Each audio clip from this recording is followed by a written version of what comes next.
Imagine, one day you suddenly get a phone call from the hospital. It's about a loved one, and things aren't going so well. They need to know what the goals of care are. What does that mean? And do you know what your loved one would have wanted? My name's Angela, and I'm here to talk about why we need to have discussions about death and dying. And this is really inspired by my grandfather. This is a picture of me with him at the peak of my fashion career. Yeah. So how many of you have a favorite grandparent? Let's see a raise of hands. Yes? Up there too, right? Okay, so my grandfather was definitely 100% not my favorite. He might have been the least, don't tell him that, because as a child, I remembered him to be this tall, imposing figure, and he always had a signature frown on his face. But as I grew older, I came to harbor a deep sense of respect for him, because I learned that he came from a pretty humble background. He often needed to miss school in order to take care of his younger siblings or help out on the family farm. But despite these challenges, he not only managed to graduate high school, although a couple years behind his peers, but he entered university on a full scholarship. And there, he pursued medicine, and he had a career in general surgery. Now, I'm telling you this because I want you to know that my grandfather's story was bigger than just the part that I'm going to focus on, which began about 5 years ago. It started with the things that we all do, like forgetting where you place your keys or someone's name, but slowly his memory got worse and worse. One day, he didn't even come home. No one knew where he was, and it was actually the police that found him. He was sitting on the steps of a nearby bridge, disheveled but otherwise unharmed, and he was still holding the groceries from the day before. He had gotten lost, walking the streets that he was so familiar with. From there, he was homebound, and then eventually he entered residential living. And that was the context in which I began medical school. So when I learned about this thing called advanced care planning, it spoke to me. Advanced care planning is where you and I can indicate what kind of medical interventions we will want if we weren't able to make these decisions for ourselves. This could be after something sudden, like a car accident, or after something slow and gradual, like dementia, which is what my grandfather had. We often refer to advanced care planning as your goals of care because it indicates things like, do you want hospitalization, to go to hospital if you're sick? Resuscitation, do you want CPR if your heart was to stop? And ventilation, do you want a breathing tube down your throat if you couldn't breathe? The default option is that everyone will receive everything. Now, I know what you're thinking. Why would anyone opt out of these treatments? And that's true if you're coming from a place of health. Because for us in this audience right now, we're probably going to receive and benefit from these interventions. But for someone who's quite ill and medically very frail, it's a complete different ballgame. These interventions can cause more harm than good. They could prolong suffering with no meaningful quality of life. I was excited when I learned about it because I felt like it was something my grandfather would have benefited from. And maybe you could relate to me because year after year, he got progressively worse. But it was way too big of a taboo to talk about death and what might happen in the future. The conversation was not just awkward, it was plain disrespectful. So we never talked about it. And that's so unfortunate because advanced care planning has multiple benefits. And these include increased quality of dying, increased delivery of care consistent with what patients actually want, and decreased families' guilt, stress, and anxiety. But I was excited. And I was ready. I was that keen medical student that was ready to go out into the real world and see how physicians struggle with these topics. And I was ready to learn from osmosis the art of navigating these discussions. Things don't always go the way you imagine them to be. In the first 2 years of my medical training, I didn't see a single advanced care planning discussion. So it made me wonder, what do physicians, specifically family physicians, actually do? This led to a qualitative research study I had led along with my preceptors, Dr. Margaret McGregor and Janet Coe, and we interviewed a handful of family physicians here in Metro Vancouver. And what we found was astounding. There was such a diverse range of opinions, ranging from who they normally approached, when they thought patient really needed advanced care planning, what kind of impact it had, and what advanced care planning even meant. But one thing was consistent, and it was this, that physicians were willing to talk about this if patients started a conversation.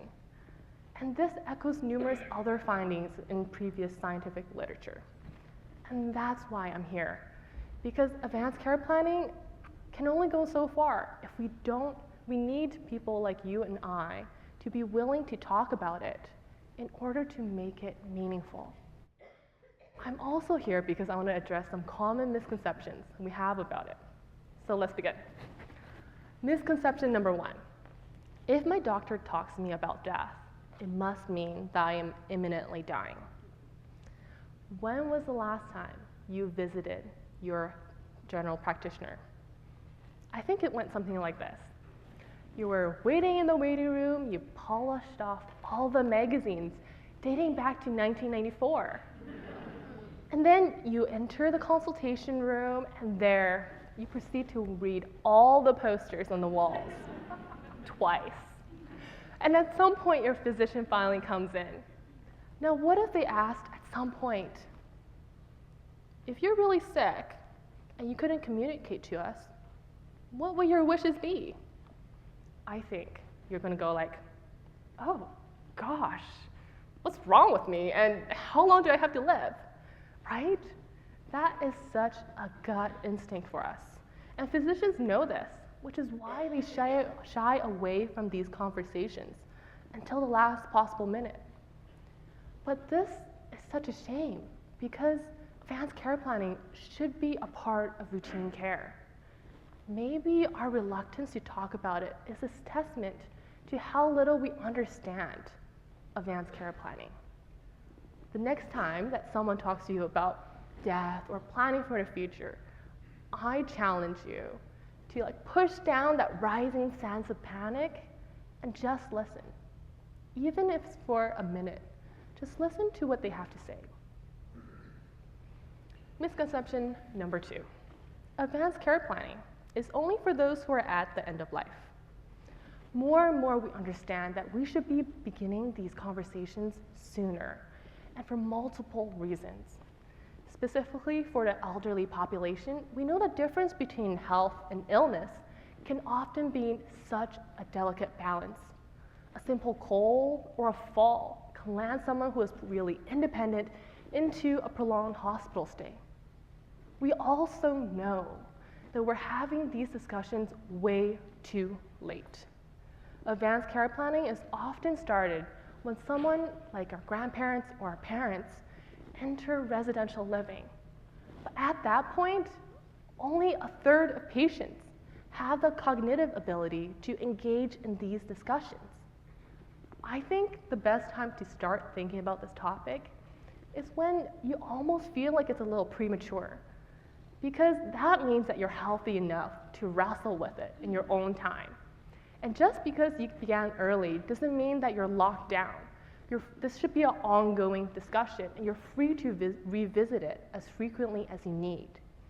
So I think beginning early and feeling awkward is way better than the alternative, which is needing to make decisions when you're sick and you're in the hospital and things are spiraling out of control. It doesn't just affect you, it affects those closest to you. You could trust me on this one because I've been there. Do you remember my grandfather?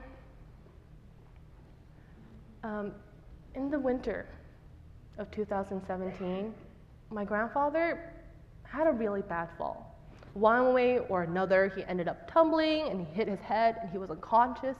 So they rushed him to the hospital, and there they found that he had this massive bleed in his brain. And that meant he was admitted to the intensive care unit on a breathing tube. But because of how sick he was, the chances of him ever waking up, let alone breathe for himself, was impossible. That winter, well, you were with your families celebrating Christmas. My family was struggling with the implications of withdrawing care. I mean, logically, the choice was clear. The futility of further treatment was so obvious. But it was one of those things where you don't really know how it feels like until you've gone through it yourself. Because he wasn't there anymore, but he was still there. He was on a ventilator, but his chest was still rising and falling. And if you reached out to touch him, he was still warm. Withdrawing care meant that none of those things would be happening. But it also came with a difficult set of questions. Like, what did this action mean? Did it mean that we were giving up on him? Was it a sign of disrespect? And did it have any implication on what value his life had? What will you do if that was your grandparent? Having gone through that experience, it made me see things differently. For my grandfather, he tended to be the head of the household. He was really traditional. And he usually had the final say in things. For better or for worse, he decided he had enough. After 2 weeks, on New Year's Eve, 15 minutes to midnight, he passed away. And because visitors weren't allowed outside of visiting hours, he was surrounded by tubes and monitors, but he had died all alone. And what this experience taught me is that our third and final misconception, which is this thought that death and dying is somehow related to abandonment, is not true. And I think the opposite actually rings true. We need to have these discussions because we care for our loved ones. And it's because we love them that we need to have discussions about death and dying. For patients like my grandfather, it's because we don't want them to suffer unnecessarily. Those 2 weeks in the hospital, do you think that added any benefit to his experience of life? And for us, as family members, making these big decisions about death or life are monumental ones. They're ones that you're going to carry with you for the rest of your life. 20, 30, 40 years down the road, you're still going to wonder, was that the right time? Was it a right decision? And having to make these decisions with no guidance as to what they would have wanted is really difficult. He was cremated. His ashes now lie in one of those cubby holes in the funeral home. While he died, it was the first time I really experienced grief. But I also felt hope. Hope that maybe his story didn't have to be the only story. Hope that maybe his life was bigger than just him, because maybe it could touch yours. Was there someone you thought of as I was talking? I think that person deserves to learn about advanced care planning. It can begin with you. And I would go even further and ask you, what do you want your last moments to be? Is it in the hospital, having everything done to you to prolong your life, even if it means that we can only save your body and not your mind? Or is it something different, like being at home, surrounded by those that you love? I'm going to end off with this one final thought, and it's this: that life is worth fighting for, and it's worth living, and because we have a finite number of years, it's worth treasuring. One day, all of us are going to pass away, and death is scary. There's a lot of unknowns. It's associated with grief and pain, and there's so much that we can't control about it. But advanced care planning is one way where you can have a say in what happens.